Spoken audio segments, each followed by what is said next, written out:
적 병사들이 그의 곁으로 조심스레 다가왔어. 칼을 든 손이 아직도 떨리고 있었지만 더 이상 저항할 힘이 없다는 걸 그들도 알았지. 이제 내 놈도 끝이다. 카르타고 장군은 그의 앞에서 차갑게 선언했어. 하지만 그라쿠스는 흐려져가는 시야 속에서도 그에게 웃어 보였어. 난 끝이 아니야. 로마는 절대 쓰러지지 않을 테니까. 그의 목소리는 힘없이 가라앉았지만 마지막까지도 확신에 찬 미소가 입가에 번져 있었어. 그리고 그는 결국 숨을 거뒀지. 올리브 나무 사이로 불어온 바람은 어느새 차갑고 싸늘했어. 이 잔혹한 배신으로 인해 그라쿠스가 이끌었던 노예 군단의 사기는 순식간에 무너졌어. 그의 죽음은 로마 전역에 커다란 충격을 안겼지만 동시에 사람들 마음속에 결코 사라지지 않을 불씨를 남겼지. 그라쿠스는 죽었어도 그의 정신은 영원히 살아남아 로마의 결속을 더욱 단단하게 만들어갔어. 그날 저녁 피로 물든 올리브 밭에서 바람만이 조용히 울고 있었어. 이 모든 참상과 배신이 결국 어떤 결과를 가져올지 아직 아무도 몰랐지만 그라쿠스의 죽음이 역사 속에서 영원히 기억될 것만은 분명했어. 기원전 212년 캄파니아 평야는 무거운 구름 아래 새우산한 기운을 머금고 있었어. 땅은 단단히 얼어붙었고 여기저기 널브러진 병사들의 시신은 날아든 까마귀들이 파먹기 시작했지. 한때 자유를 외치던 노예 군단은 이제 더는 생명력도 희망도 느껴지지 않았어. 사령관 그라쿠스의 죽음이 알려지자 군단은 서서히 무너졌고 남은 병사들은 그저 어디론가 사라져 버렸지. 한니발 진영에서도 그 소식을 듣고 잠시 조용했어. 천막 안등불 아래에서 지도를 펼쳐보고 있던 한니발은 심각한 표정으로 입술을 꽉 깨물었어.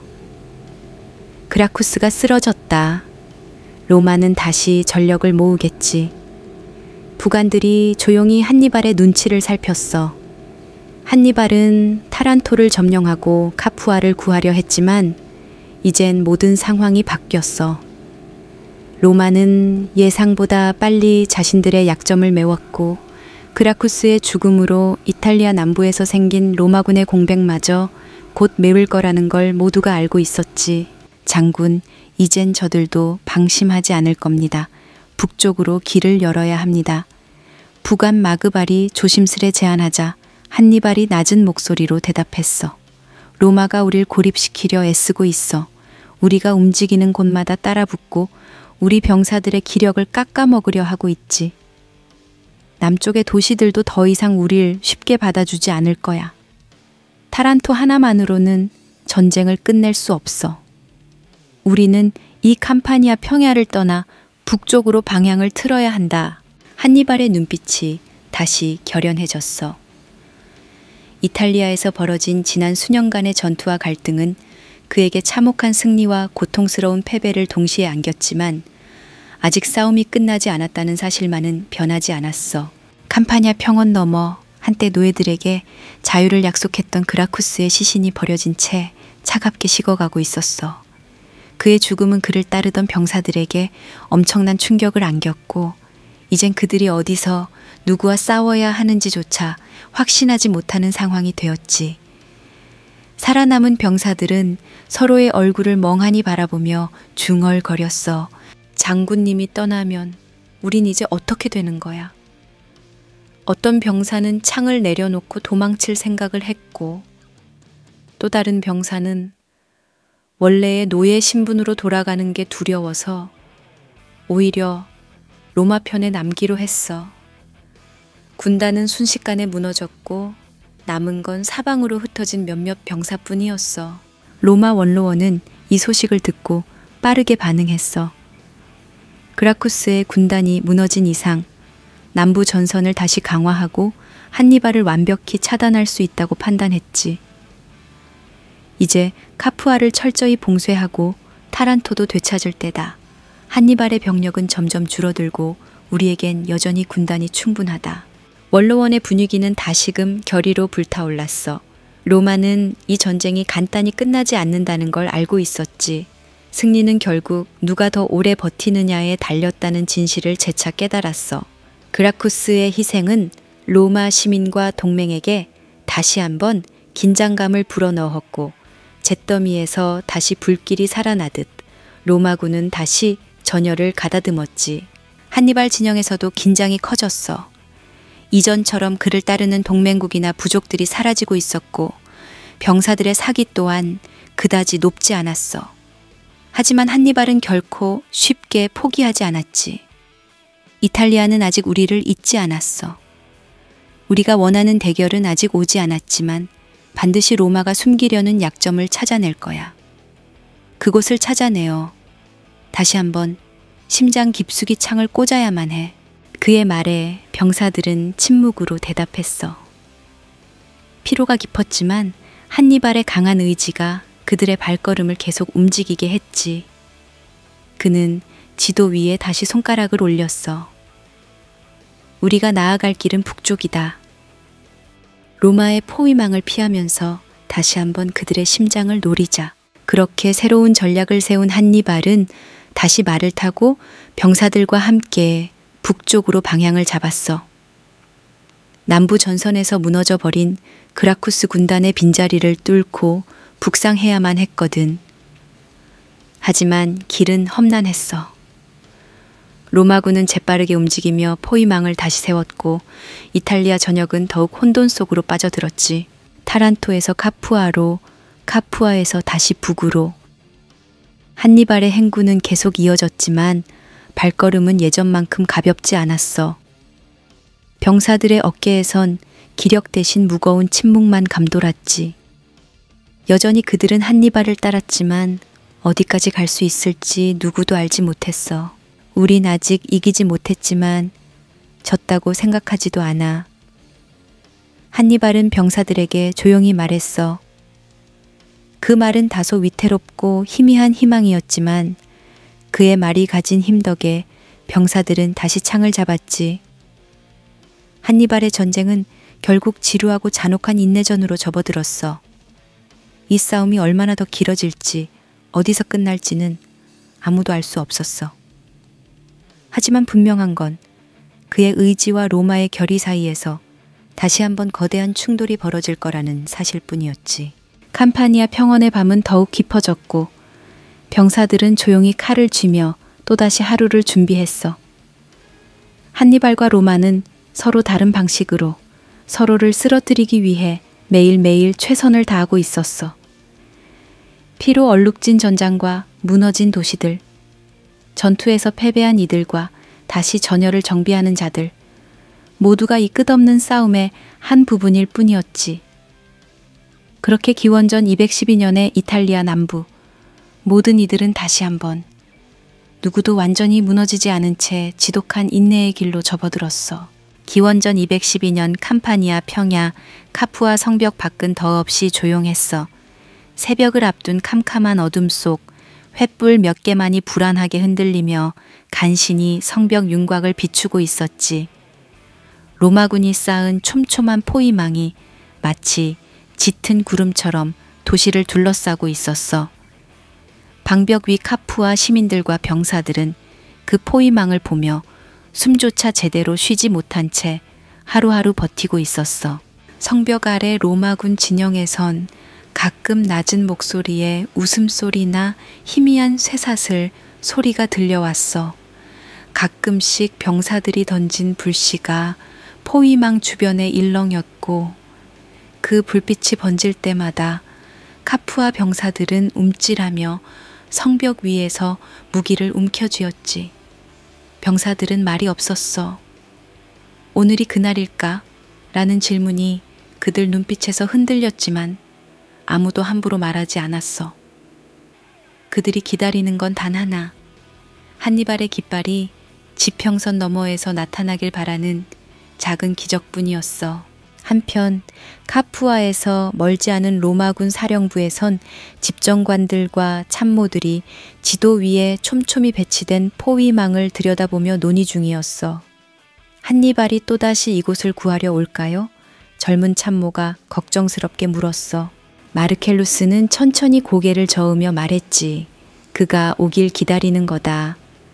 지금 우리가 해야 할 건 싸우는 게 아니라 기다리는 거지. 그가 오면 포위망으로 묶어버리고 오지 않으면 이대로 카푸아를 질식시키는 거야. 그 순간 어느 보병 장교가 낮게 중얼거렸어. 저 안에 있는 사람들은 얼마나 더 버틸까요? 정말로 이길 수 있다고 믿는 걸까요? 마르켈루스는 작은 미소를 지으며 그를 바라봤어. 저들에겐 한니발이라는 희망이 남아있어. 하지만 희망은 칼도 방패도 아니야. 시간이 흐를수록 그건 허상으로 밝혀질 거다. 그 말에 지휘부 안은 짧은 침묵으로 빠졌어. 모두가 시간은 로마의 편이라는 사실을 뼈저리게 느끼고 있었거든. 한니발은 카푸아에서 조금 떨어진 구릉 위에서 로마군 진영의 불빛을 바라보고 있었어. 얼마 전 카푸아로 보낸 누미디아 기병대가 성공적으로 성벽까지 다녀왔지만 그건 어디까지나 작은 위안에 불과했지. 그는 여전히 그 도시를 포위망에서 구출할 방법을 찾고 있었어. 장군님, 병사들 상태가 좋지 않습니다. 이대로 무리하게 공격하면 전투 전에 병사들이 쓰러질 수도 있습니다. 부관 마그발이 걱정스러운 목소리로 말했지. 한니발은 지친 눈빛으로 그를 바라보며 작게 답했어. 하지만 이 도시를 포기할 수도 없지. 카푸아를 잃으면 남부동맹 전체가 흔들릴 거야. 한니발은 지도 위에 여러 가지 표시를 하며 깊은 고민에 빠졌어. 로마군 포위망은 견고했고 그들의 지연 전술은 철저했지. 무모한 정면 돌파를 시도하기엔 병사들의 체력과 물자가 턱없이 부족했어. 카푸아 성벽 안의 사람들도 점점 지쳐가고 있었어. 식량이 부족해지고 병사들은 점점 말라갔으며 시민들도 불안과 공포 속에 지쳐갔지. 성벽 위에 선 젊은 병사들은 먼 수평선을 멍하니 바라보며 중얼거렸어. 정말 한니발이 우릴 구하러 올까? 옆에 있던 늙은 병사가 힘없는 목소리로 답했지. 그는 올 거야. 하지만 로마가 가만히 두겠나? 아마도 포위망 안에 갇혀버릴걸. 성 안의 분위기는 점점 절망에 가까워지고 있었어. 그들에게 한니발은 희망이었지만 동시에 불확실한 미래이기도 했지. 로마가 만드는 포위망 속에서 희망은 매일 조금씩 약해져만 갔어. 이튿날 아침 로마군은 포위망을 더욱 견고히 하며 움직였어. 성벽 주위를 둘러싼 참호는 더 깊어졌고 울타리는 철저히 보강됐으며 병력도 더 늘어나 포위망은 거의 철벽이 됐지. 이 모습을 본 한니발은 깊게 한숨을 쉬었어. 그는 여전히 전쟁을 포기할 생각이 없었지만 로마가 점점 그를 고립시키는 데 성공하고 있음을 절감했어. 그가 원했던 기동전과 정면 승부는 이미 먼 과거로 느껴졌어. 이 싸움은 아직 끝나지 않았어. 하지만 로마가 날 이렇게 붙잡아두고 소모시키려는 전략이라면 난 그 전략을 뒤집을 다른 방법을 찾아야 해. 카푸아와 로마 사이, 그리고 그 사이를 바라보는 한니발의 눈빛의 긴장과 피로가 깊게 서려 있었지. 카푸아가 무너진다면 한니발이 쌓아 올린 동맹과 결속 또한 산산조각 날 것이고 로마는 더욱 결속된 힘으로 그를 몰아붙일 테니까. 결국 이 모든 싸움은 기다림과 인내의 대결이었어. 로마는 카푸아를 천천히 질식시키려 하고 있었고 한니발은 도시를 구하기 위해 안간힘을 쓰며 새로운 틈을 찾고 있었지. 양쪽 모두 이곳에서 무너지면 모든 게 끝날지 모른다는 사실을 뼈저리게 느끼고 있었어. 캄파니아 평원은 그렇게 긴장감과 절망, 희망이 뒤엉킨 차에 계속 숨죽이고 있었어. 그들의 운명은 시간이라는 또 다른 적과 마주하며 아직 끝나지 않은 전쟁에 숨막히는 장기전으로 빠져들고 있었지. 기원전 211년 한니발의 캠프 위로 먹구름이 낮게 깔렸어. 싸늘한 공기가 병사들의 숨결을 희미하게 흐리게 만들었지. 지난 몇 년 동안 이탈리아 남부를 누비며 승리를 쌓아왔던 병사들의 모습은 초라해졌어. 시라쿠사가 무너졌다는 소식은 눈에 보이지 않는 독처럼 군대의 사기를 더욱 깊숙이 침식해 가고 있었지. 그 순간 변경의 천막 안에서 한니발은 지도 위에 시선을 고정한 채 서 있었어. 흔들리는 등불이 그의 얼굴에 음영을 만들어냈지. 평소처럼 날카롭고 단단한 얼굴 위엔 깊은 주름이 하나 더 늘었고 눈동자에 맺힌 차가운 분노가 숨겨지지 않았어. 시라쿠사. 그는 입술을 깨물며 조용히 중얼거렸어. 로마가 바다 건너 시칠리아에서 승리를 얻었다는 소식은 단순한 군사적 패배 그 이상이었어. 한니발이 지중해 전역에 구축했던 전략이 흔들렸고 남부의 동맹 도시들은 이제 로마의 힘 앞에 고개를 숙일 게 분명했어. 그의 숨결은 뜨겁게 타올랐지만 속은 얼음장처럼 차갑게 식었지. 병사들의 눈에서도 이미 예전의 자신감은 사라져 있었어. 알프스를 넘을 때는 그토록 단단하고 용맹했던 그들이었지만 이젠 그 눈빛에 짙은 피로와 초조함이 가득했어. 장군님, 식량이 얼마 남지 않았습니다. 보급로는 완전히 막혀 있습니다. 병사들 사이에서도 불만과 탈영이 심각한 상태입니다.